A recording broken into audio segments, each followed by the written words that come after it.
Typing here. Okay. Tov. Before we start, two comments. One brief, one maybe not so brief. I'd like to dedicate tonight's shiur for the refuah shlema for Rachel bat Baba Elka. That is Harry Tropp's wife, who I just only today discovered has been in a hospital for 3 weeks now, and is not taking visitors. And if you're interested in any follow-up, any just wishing for refuah shlema, please be in touch directly with Harry. In addition to that, obviously, it is for refuah shlema for all those who were injured to any level in Meron. And in addition to that, just a few minutes ago, there was a terror attack at Ariel at Tapuach Junction, where 2 people are critically shot, and some Yamach Shemams got away. And they should all have, those individuals who the perpetrator should have a very slow and painful death today. Karov Yameinu Amen. I don't pull any punches. And yes, I know this is on tape and I don't care. You don't like it? Hasta la vista, baby. The other thing is, just a moment, the tragedy of Meron is one of those tragedies that was 100% avoidable. Sadly, it is without a doubt, there are a lot of people at fault, but the biggest fault that I personally can find has nothing to do with Avat Yisrael, has nothing to do with arguments, has nothing to do with Sinat Chinam and all that. It has to do with money. It has to do with money. That the millions of dollars, not shekel, millions of dollars that pour into the area during the few days of surrounding Lag BaOmer, and the people whose interests are being served by that, is what directly, in my personal opinion, at least helped to facilitate this tragedy. I do hope that that people who have sway, both in the government and within the police department and in Meron, even the Rav at Meron said this, that either they can cancel this forever, or they'll shut it down for a few years so they can put in the proper infrastructure. But I will share with you one thought that I heard today at school. Rav Ilan Mark, I don't know if any of you know him. He's the Rav of Ma'alot Lidavid in Nefesh Sheva. He's also the Rosh Kollel at the Kollel Amit, where I am. And he said that unlike the area of the Kotel and many other holy places in Israel, the area in Meron is set up that each, more or less, each Hasidic sect has like a kubiyah, like a squared off area, and that's where they all pile into. He said that when we don't see those walls, that we get rid of those in a spiritual sense, in a metaphorical sense, that will help us heal more. So I thought that was a nice insight. But again, it's besides the fact that it's tragic, it's maddening that this could have been avoided. You have a shooting, God forbid, it's a little less preventable, not completely, a little less, and it's tragic. But when you have something like this that was literally 100% avoidable, and they've been saying it for years, and it's pretty sad. Why it happened? Anyone who does say why it happened needs to have their head examined and their Judaism checked, because I said to some friends the day after, I said, you're going to hear people say, oh, because the women did this, or we did this, and we spoke Lashon Hara, and the skirts are too short, and the sleeves are too short, and the shape. And I've already heard. So we just put those stupidities aside, because once you start saying this is why something happened, means you also presume to know Hashem's thoughts. We can't do that. Why? I don't know. So for those who came a couple minutes after, what I'm going to try to do is go kind of use the screen tonight, since most of you are on Zoom. I have Mark here in the house.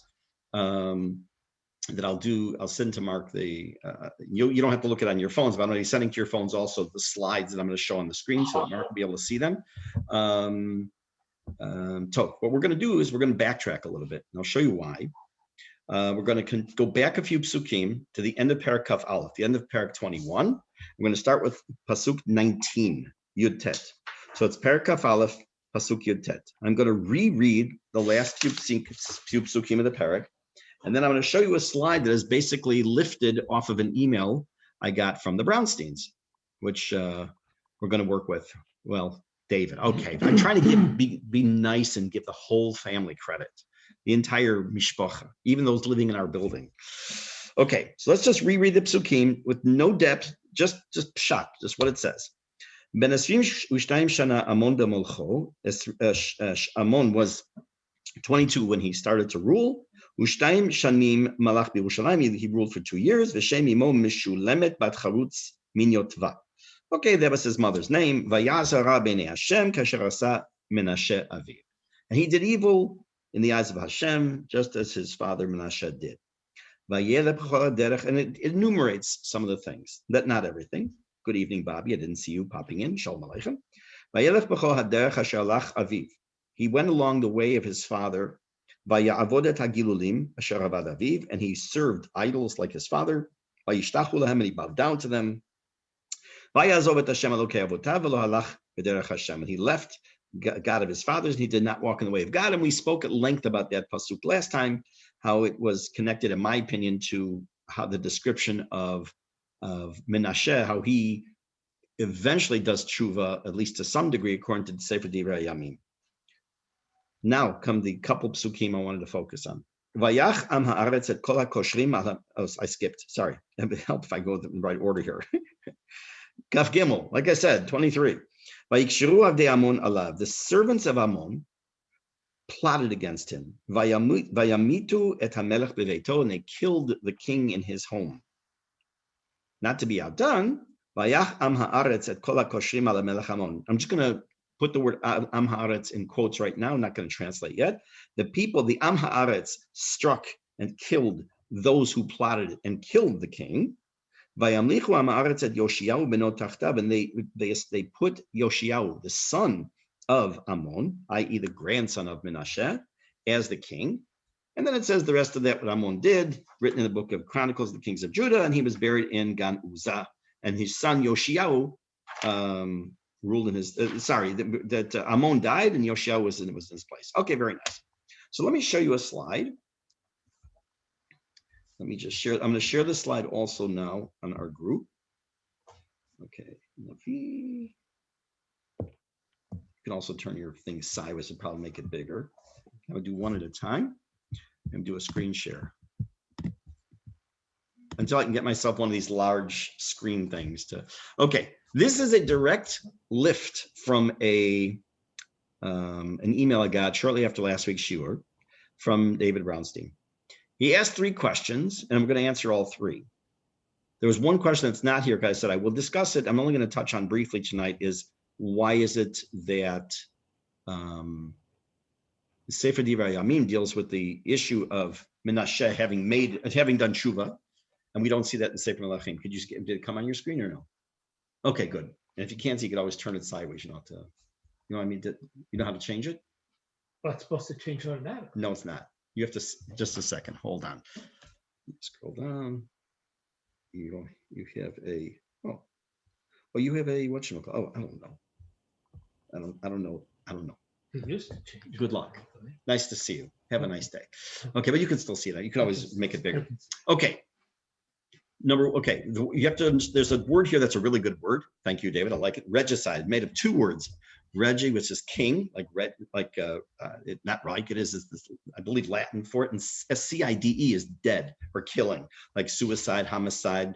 Regicide is the killing of the king. So the first question was, why did the regicides kill Ammon?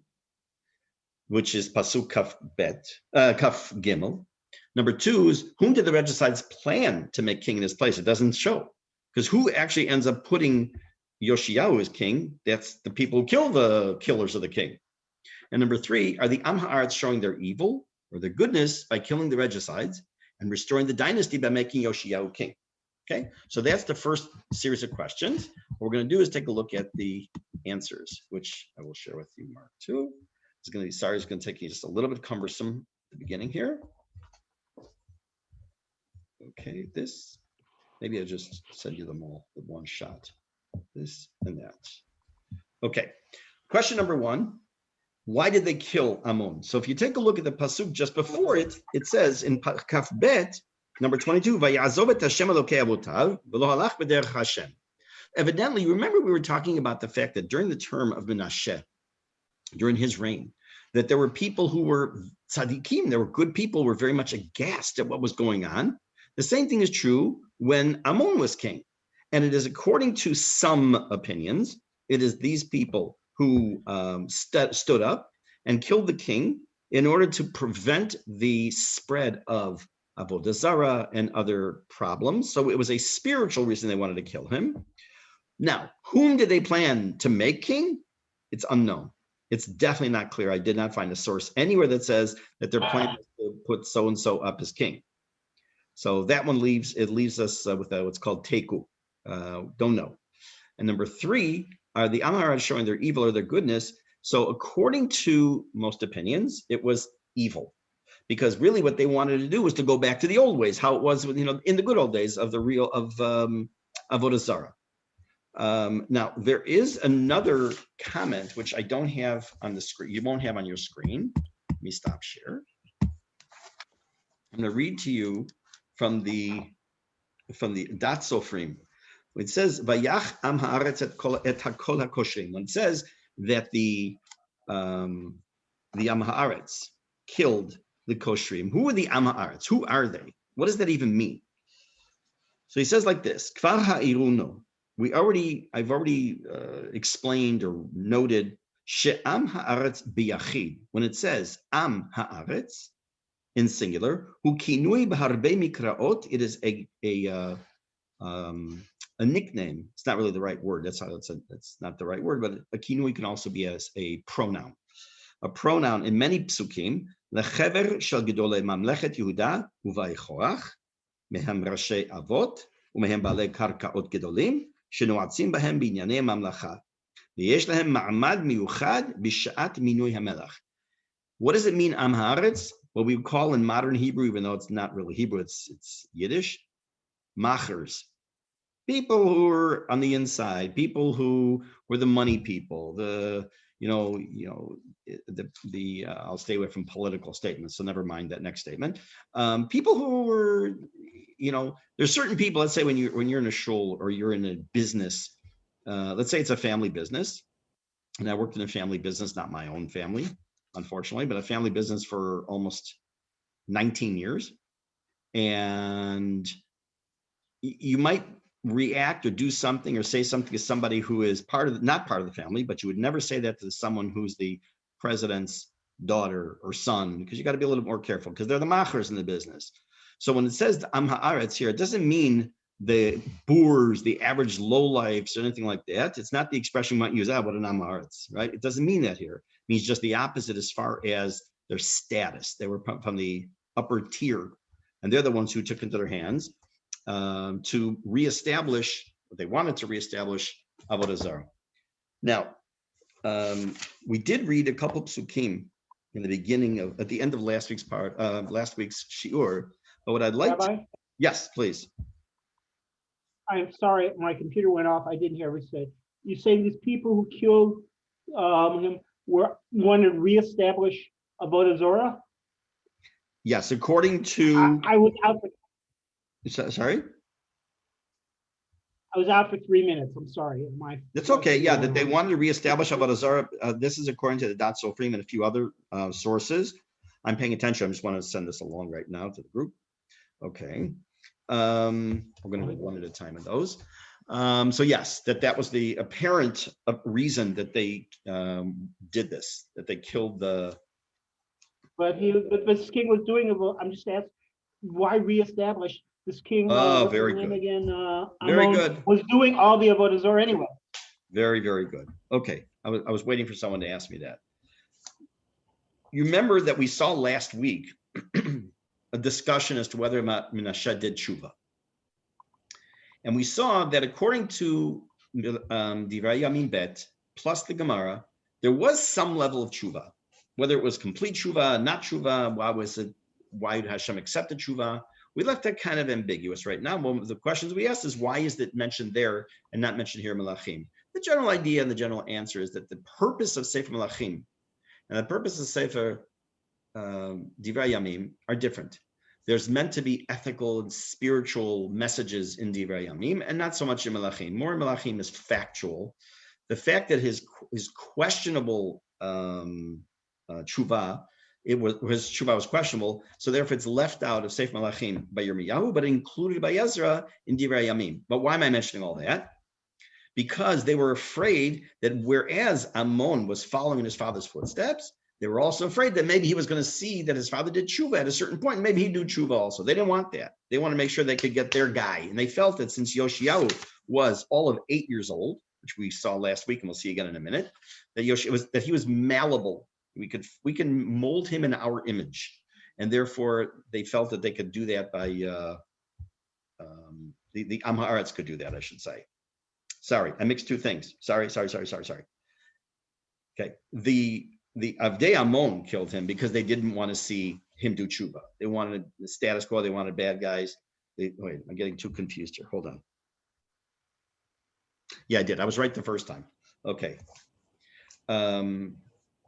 The first killing, meaning the killing of the king, was in order to set the record straight so that people would not be serving Avodah Zarah. And the Amorites killed the plotters was because they wanted to reestablish Avodah Zarah.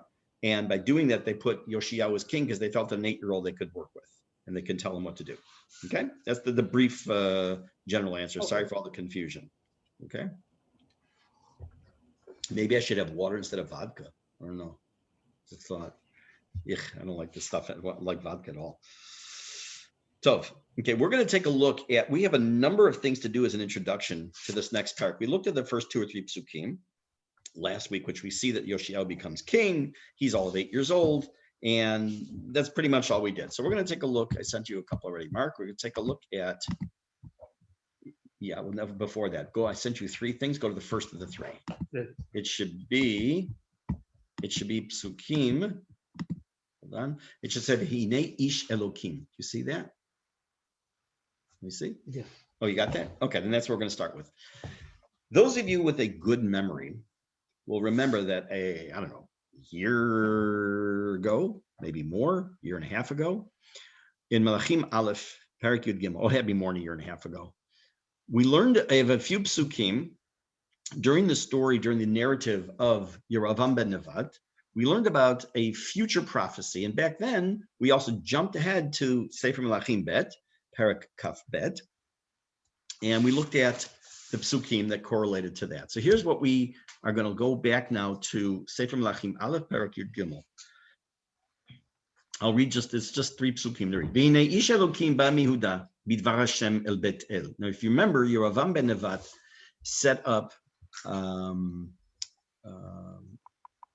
golden calves in Bet El, not far from here, and in Dan, much further north.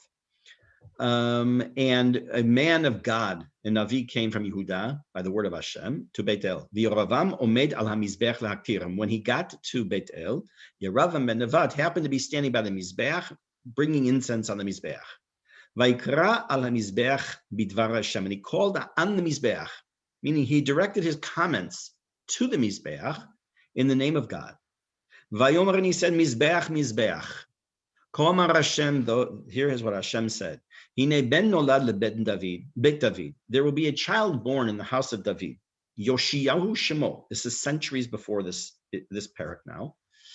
His name will be Yoshiyahu. V'zavach alecha et kohanei habamot hamekatrim alecha. And he will sacrifice upon you the various priests of these bamot, of these altars, who have been bringing incense on you. V'atzmot adam yisrafu alecha, and the bones of people will be burned upon you.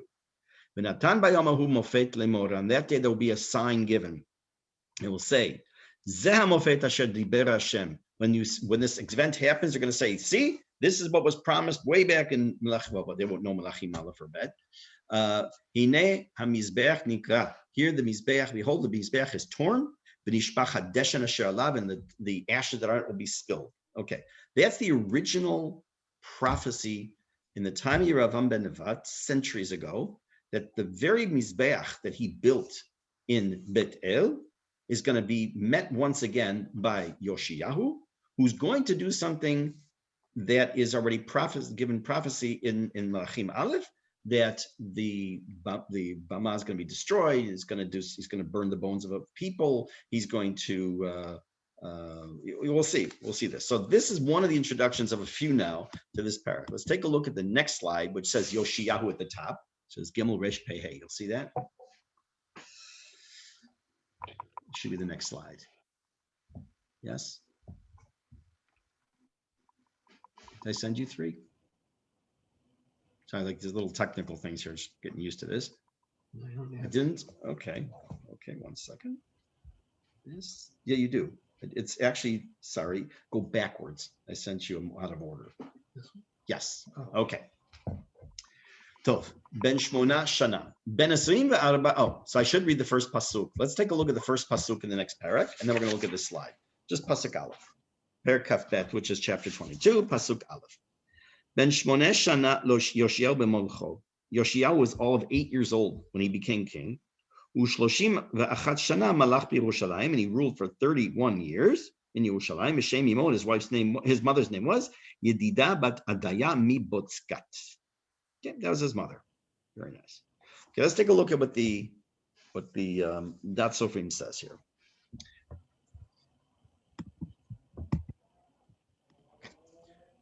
Ben Esrim ve'arba haya Amon b'moto. Amon was 24 when he died. Remember, he was 22. He died after he ruled for 2 years. We already know that. Therefore, the one who took over after him was only 8 years old. He was a young father and a young child. Yoshiyahu nolad od bimei Menashe. So Yoshiyahu was already born in the time of Menashe.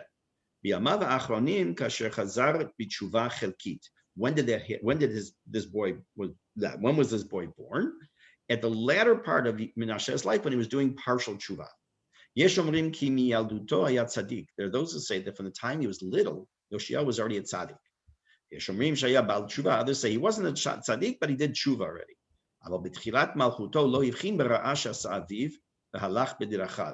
And therefore,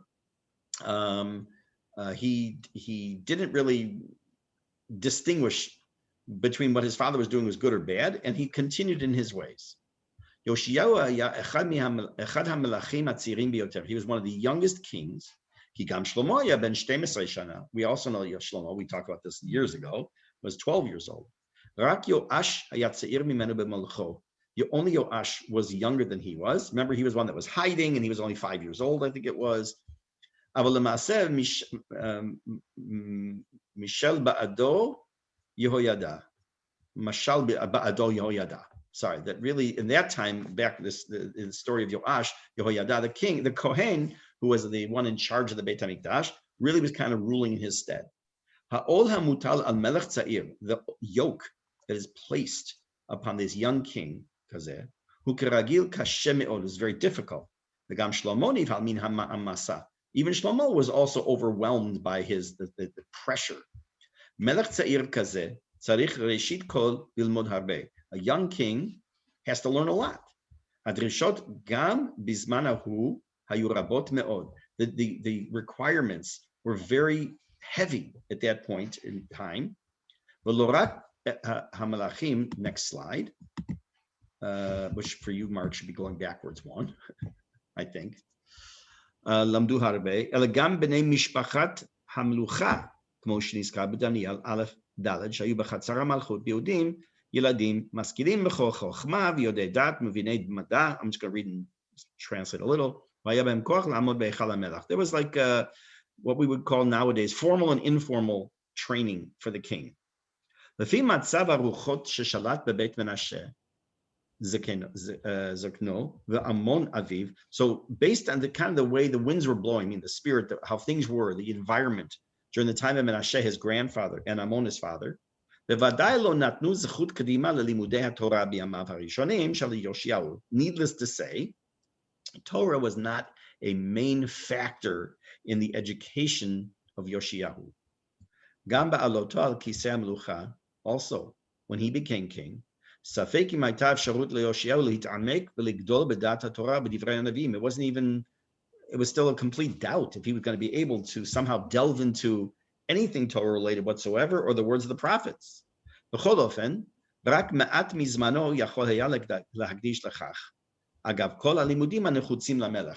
only really would have had tachlis a little bit of time to spend on what we would call Tanakh, even though it's not yet Tanakh at that point. because he had so much else to learn. What is this talking about? He's telling us, we tend to forget. We talk about a king, a king, a king, a king, but a king had to rule, and he had to know certain tactics. He had to know certain things about how to be a ruler. And when you come to this, a king at 8 years old, and historically in other countries, it's not that unusual, by the way, there were very young kings who ascended the throne. They had to be taught. They had to be taught how to eat, how to walk, how to talk, how to be regal, how to wage a war, everything else. And Tanakh, or Torah, which was at this point, and we'll see in this chapter, almost with the exception of the tzaddikim, a zero, almost literally a zero. It would be unrealistic to think that he was learning much Torah in his daily studies. Okay. Next piece of information, which I'm going to do. Yeah, I'm going to do now. Let me send this to Mark.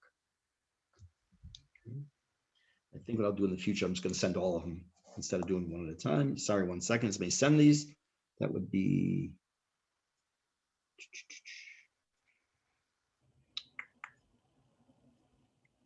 I'm just going to send the rest of these. You may get some doubles. Okay. And to Navi learning group here. Okay. I'll just tell you what it is, what we're looking at. We're going to look at a slide now. It starts with the word Sefer HaTorah Bechinuch HaMelech Ve'am Bichlal. Okay, Sefer HaTorah, big bold letters at the beginning of the slide. Got it? Okay, very good. Tov. We also need another piece of introduction here, which is kind of shocking. The shocking part is, 1 second, I want to see one thing. Did I finish? That's fine. I'm just one slide I didn't show, you didn't look at, had to do with his connection to Yirmiyahu, but I'm not going to do that one now. Okay. During the early days of Corona, one of the things that street minyanim struggled with, house minyanim, mirpeset minyanim, and then street minyanim, was the lack of Sifrei Torah. Some people, we were fortunate enough on our block here that there were 2 Sifrei Torah, one that serviced the minyan by 116, 118, and one across the street at 85, and they had a Sefer Torah. Others had to scramble. And I can tell you that Pnei Shmuel, which had multiple Sifrei Torah, went down to 2. Because on the Shabbat, when we needed 3 Sifrei Torah, they couldn't do 3. They had to rotate because they had given out Sifrei Torah. But Baruch Hashem, in the world, there are literally tens of thousands, if not hundreds of thousands, of Sifrei Torah. For those of you familiar with the Bunder family, and you know that they have, Hunger? No, Bunder, Miles. B-U-N-D. The one that's Rena Rosner's parents. So he's one of the founders of March of the Living. And on one of their trips, evidently they found a cache, C-A-C-H-E, of hundreds of Sifrei Torah that were basically just discarded, dumped, and has been using over time to repatriate them, get them fixed, etc. But the point I'm trying to make is that there's Sifrei Torah. I mean, with very little exceptions, you go to any Jewish community, you're going to have a Sefer Torah. Now, let's go in reverse. Let's go to this time period. It's after the time of Galut, the exile of the 10 tribes, heavily into the time period as we're approaching the destruction of the Beit HaMikdash.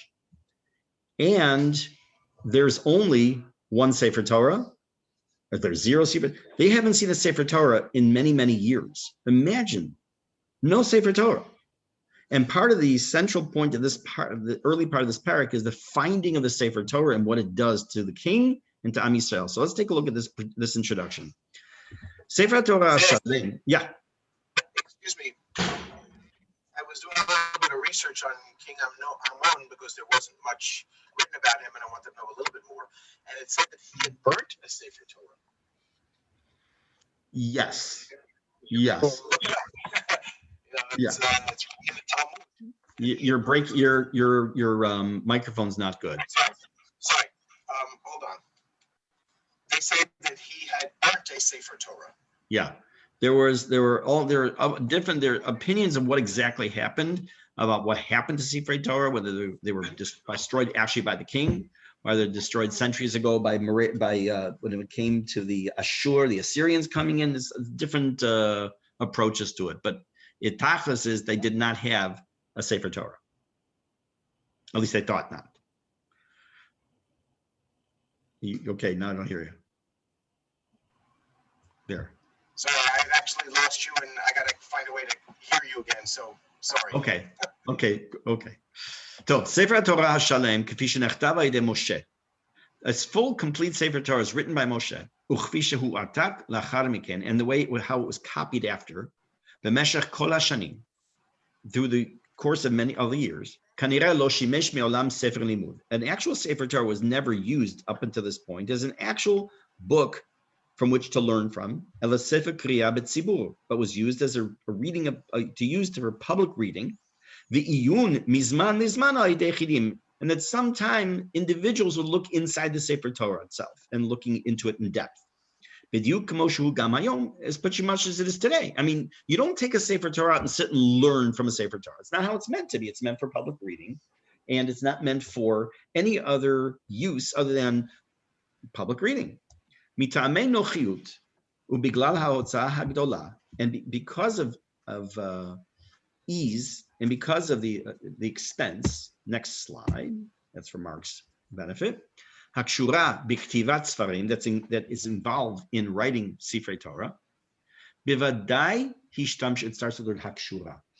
Bivadai hishtamshu ach b'megilot shekalalu chalakim min haTorah. Now we obviously know that the entire Sefer Torah is connected beginning to end in one long scroll. But at this time period, evidently, they were still in Megillot, like individual scrolls. And they were used like we would use today a chumash. They made small scrolls of different, maybe parshiot, whatever it would be. But more so, they actually learned verbally.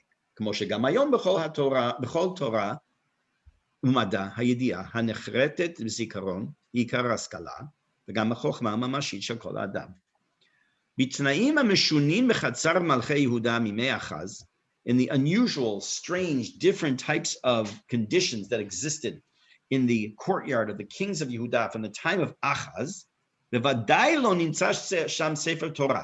the time of Achaz, there was no full Sefer Torah that was found.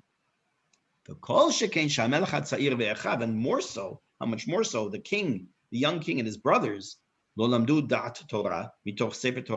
never would have learned the wisdom of Torah from an actual Torah. This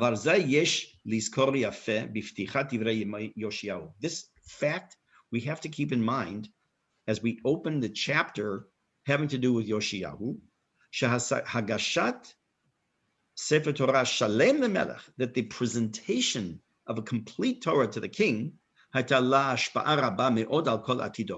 tremendous, profound influence on his future. Okay, so what do we see here?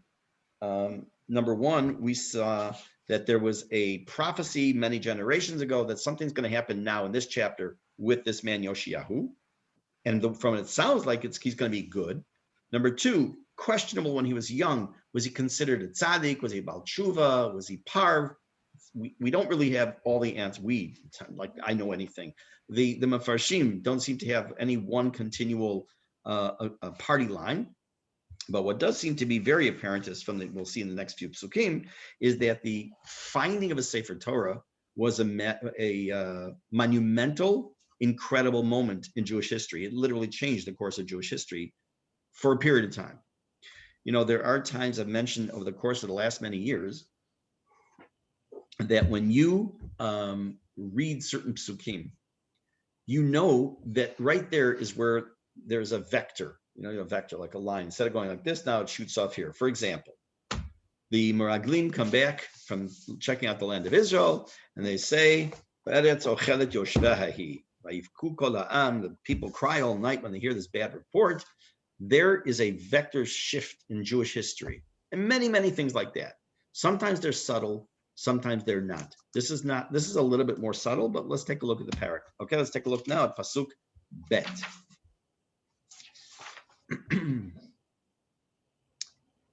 Vayas hayashar be'enei Hashem. So the Navi himself, meaning Yirmiyahu, tells us that this young king did what was right in the eyes of Hashem.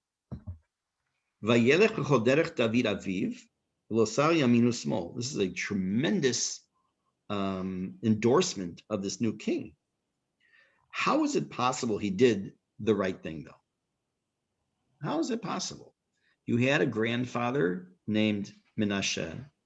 You had a father named Ammon, and here is he going in the way of Hashem. So I'm going to read to you. I don't have a slide for this. I'm going to read just 2 lines here from Dat Sofrim. He says that when it says he did that which was right in the eyes of God, it's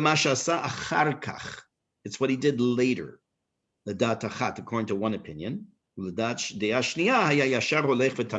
he was always good. So I mentioned to you that it's not clear, and nor does he come to a conclusion. It's not clear if Yoshiyahu started off as a no goodnik and became good, or he was good all along. But according to one opinion, he has a whole background here of various opinions. I'm not going to read it tonight. That Yoshiyahu, when it says Vayas hayashar be'enei Hashem, wasn't in the beginning. It's talking about the atid, the future. Now you might think that, wait, that's kind of crazy. So just wait until he does the good stuff and then say Vayas hayashar. This is very common in Tanakh, where you say, for example, I'll give you one example. I just taught this 2 days ago, so I better remember the citation. In Shoftim, Perek Tet Vav, there is the story of the narrative of when Eshet Manoach, the wife of Manoach, is given the message from the Malach, from an angel, that she is going to become pregnant and have a baby. And she goes home to tell her husband. He goes, right, sure, you saw an angel, huh? Yeah, and I'm the Pope. He didn't say that. He said, I got to see this for myself. So they go out to the field and the angel reappears and everything else. And where this is taking place, am I giving you the right story? Hold on, let me make sure I'm telling you which one I wanted to tell you. This is the one about the bad guys. I don't think this is the story I wanted to tell you.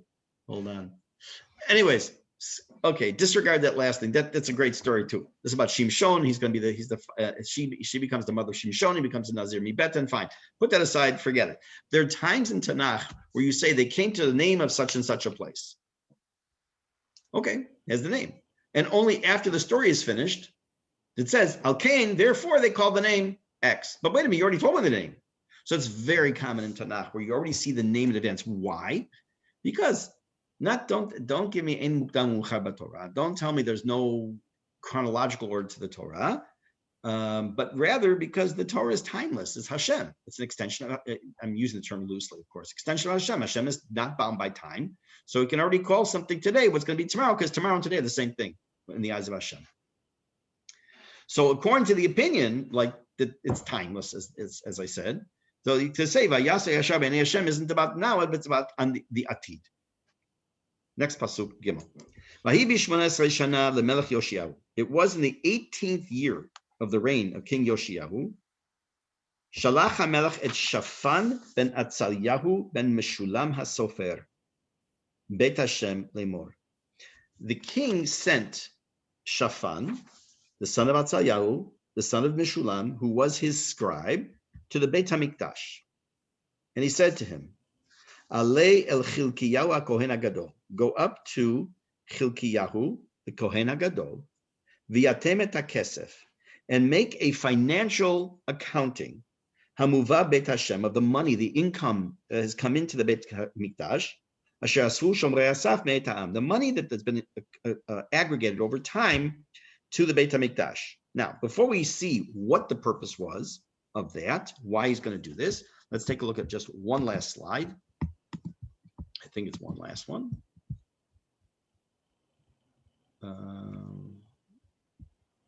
Maybe it's two.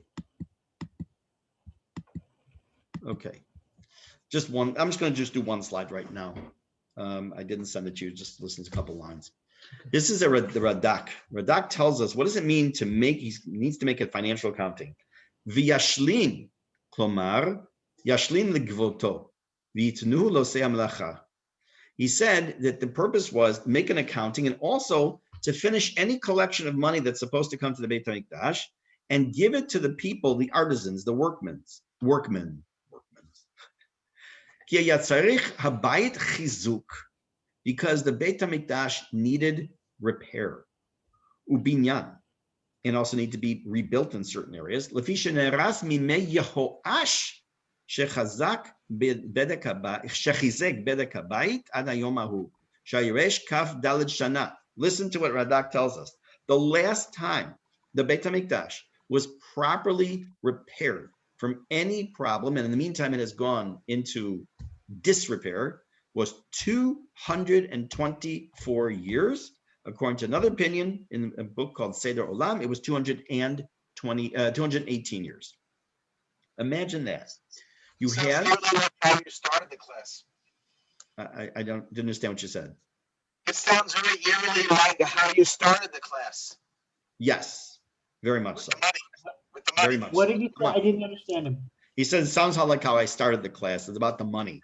You know, I was talking about Meron, talking about other things. Yeah, exactly. Money was not put into fixing, repairing the Beit HaMikdash. Why would it need repair? It's obvious, because people were going in there all the time. They forget the fact that it was having avodah zarah and other stuff that was going on. Just the regular people bringing korbanot, and that's where we get the concept of bedek habayit. And it's been 218 years since any king took upon himself to make a proper accounting and set up shop and fix the Beit HaMikdash. Okay, so there's one more slide. I'm actually going to skip. Let's just go back to the text because I'd like to try and finish this one little section here. Okay, so what is their goal? Their goal is to fix up the Beit HaMikdash. He placed the money in the hands of those who are going to be the artisans, the workmen. They're going to use the money for salaries for those people who are going to come to the Beit HaMikdash to work. To repair the Beit HaMikdash. He lists the different type of workmen, the people, the masons and the builders and the people building the fences and the people who are bringing trees and to buy trees, and also from the, what do you call, you dig from a, oh my gosh, what's it called? Har Chotzvim in English is a quarry. Put that word, grew that one from way back in the brain. But listen what he did. He didn't, when he said make an accounting or gather the money, he did not require any receipts. He didn't require any accounting because from the people in charge of distributions. Hakesef hanitan al yadam ki ve'emunah osim. Everyone who was doing this work, we are told, was in fact trustworthy, honest, which is amazing. And I'm not going to discuss it tonight, and I'll tell you why it's doubly amazing. Not that people were honest. I mean, there are honest people in this world, as hard as it's believed. Maybe that time period it's hard to believe.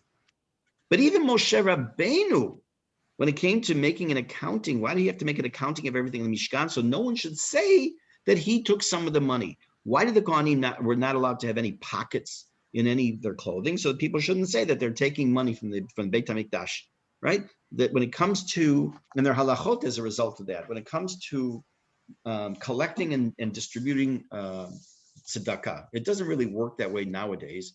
But unless you're dealing with a big organization and there's checks that have to be signed, when you usually have two signatures, like when Aviner signs on a check that he's giving to a family, for example, there's his signature and somebody else.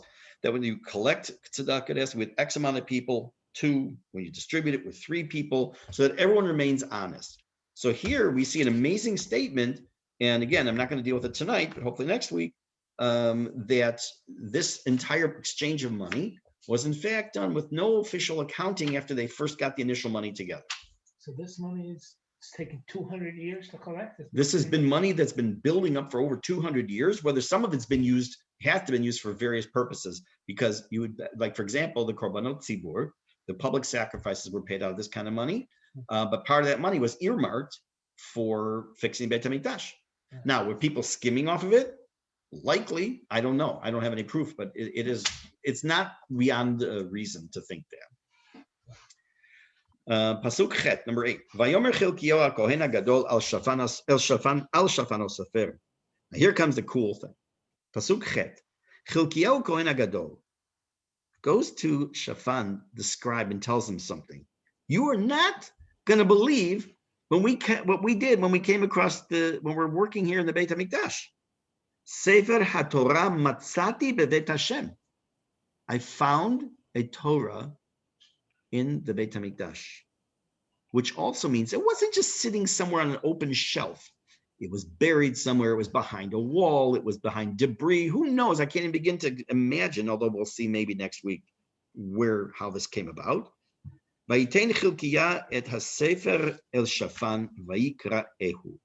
He gave the Sefer Torah to Shafan, who read it. Vayavo Shafan. I'm just going to read a few psukim because I want to kind of tie up this one narrative. Vayavo Shafan haSofer el HaMelech. Shafan the Sofer came to the king. Vayashev et HaMelech davar. Vayomer hitichu avadecha et hakesef hanitza b'bayit. The people took the money. I'm loosely translating. It's not really what it means. The money that was found in the Beit HaMikdash. Vayitnuhu al yad osei hamelacha. And he reports that, look, it was given to the workmen like you wanted. Hamufkadim Beit Hashem. Then Vayaged Shafan haSofer laMelech lemor. The Shafan the Sofer said to the king, Sefer Natan li Chilkiyahu HaKohen. Look, why doesn't he tell him about that first? He's got two pieces of information to tell him. Number one, that the process that the king required is going, that the money's been gathered, they're using it to pay the workers, and there's no accounting being made as per his request, and that they found a Sefer Torah. Which one would you have chosen to tell the king first? The Sefer Torah. That I followed the king's order. That I followed the king's order. Very good. Very good. Your inclination would be to say, I'm going to use the Sefer. I'm going to tell the king about the Sefer Torah. Second, and no. But like Aryeh said, he was an agent of the king. The king, if the king tells you to do something, you got to do it. So he comes first and he tells him that he did it, and then he tells him about the Sefer Torah. Again, read the pasuk. Vayaged Shafan haSofer laMelech lemor. Sefer Natan li Chilkiyahu HaKohen vayikra'ehu Shafan lifnei HaMelech. And he opened it and he read it to the king. Now, the fact that he read it to the king, does that mean the king was illiterate? Maybe.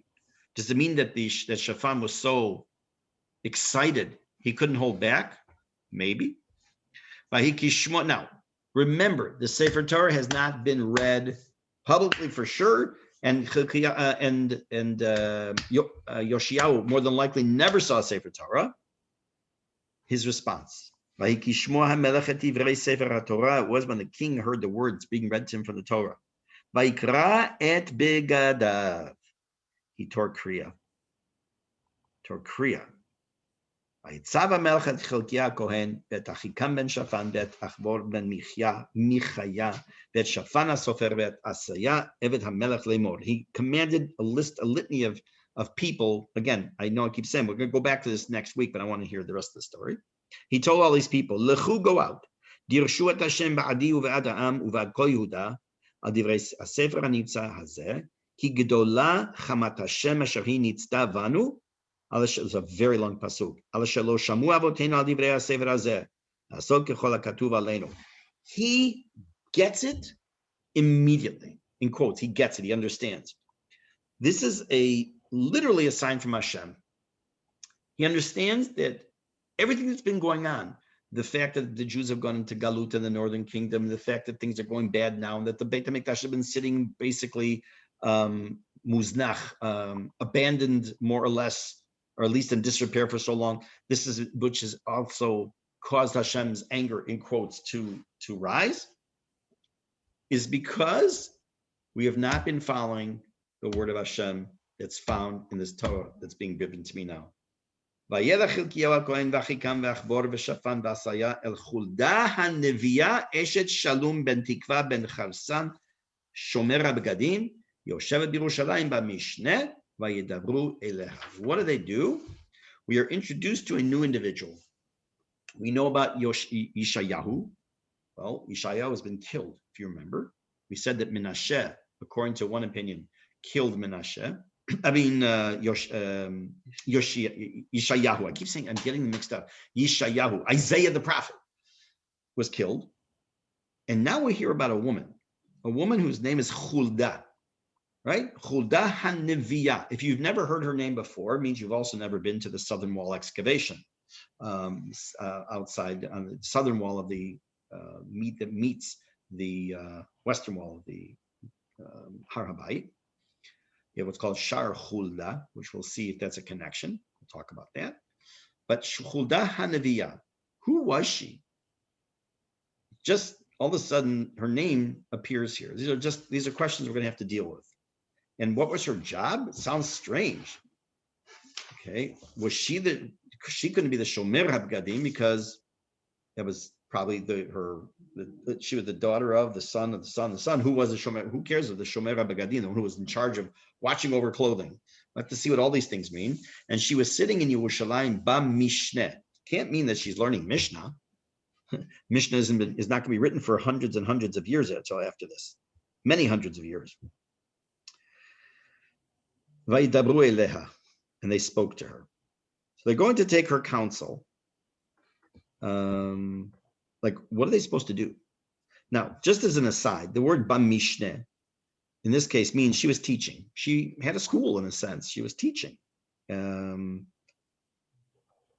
Lost the place here. Tedvav. And she said to them, this is what Hashem has said. Say to the man who sent you to me the following. Why is she also? She knows who's sent these people to her. She knows it was the king. What do you mean? Ish. I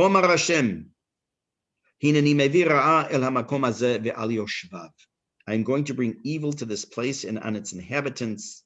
All the things that the king read in the Torah, they're about to happen. Why? Because you have left me and you've served. It doesn't mean serve, but it means more of incense to foreign gods. Leman hachiseni, because you did it to make me angry. My anger has been burned in this place, or is burning on this place, and it will not be quenched. It will not be put out. Now, here we are starting to see a little bit of foreshadowing. We know, of course, the Beit HaMikdash is burned, is destroyed in fire.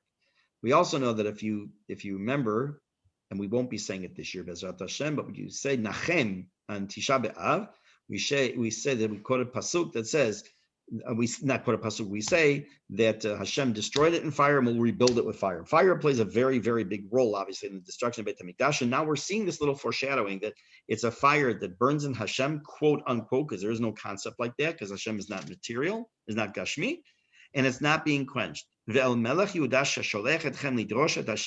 the king of Judah, who sent you to inquire of God, meaning through me, this is what you should say to him. Because you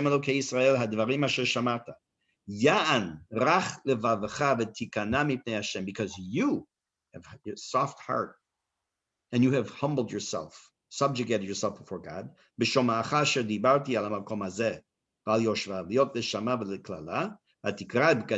you acted the right way when you were faced with Tachlis, what's about Hashem and the word of the Torah. And you cried before me, even though we don't see that in the text. And she said, Hashem has heard this. Therefore, this